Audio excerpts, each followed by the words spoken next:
Врховниот суд ја објави одлуката за жалбата за притворот на Александар Ѓурчевски, таткото на Вања, која минатата среда ја одби како неоснована.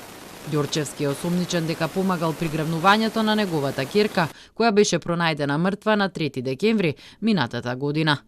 Во конкретниот случај, околностите поврзани со видот, тежината и начинот на извршување на кривичното дело за кое постои основано сомнение дека го сторило винетиот, доброто кое е заштитено и последиците од истото, настанатата смрт како последица на кривично-правниот настан, предвидената казна за истото, соочување со евентуална можност од изрекување на ефективна казна затвор, доведени во сооднос со личните прилики на обвинетиот, особено фактот дека истиот е невработен, се околности кои патуваат на опасност од бегство, заради избегнување на кривичниот прогон и негова евентуална кривична одговорност.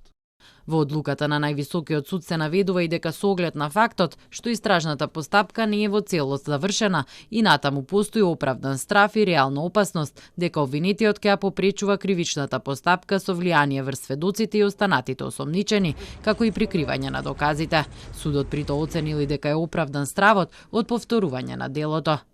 Ѓурчевски на јавната седница беше видно вознемирен и за време на неговото излагање пред судот, порача дека не му е важно каде ќе ја дочека разрешницата на случајот, туку само да ја дочека. Неговиот адвокат Владимир Туфекџич изјави дека обвинителството досега не доставило ниту еден доказ за делото за кое се товари Ѓурчевски, кој ниту ги познавал, ниту комуницирал со другите осомничени. Во меѓувреме се чека екстрадицијата на Љупчо Палевски Палчо, првоосомничен за грабнувањето и двојното убиство на Вања и на велешанецот Панче Жижовски. Според исказите на останатите осомничени, Палевски е тој што им кажал дека таткото на Вања го информирал каде ќе биде таа и дека ќе биде сама на кобниот ден.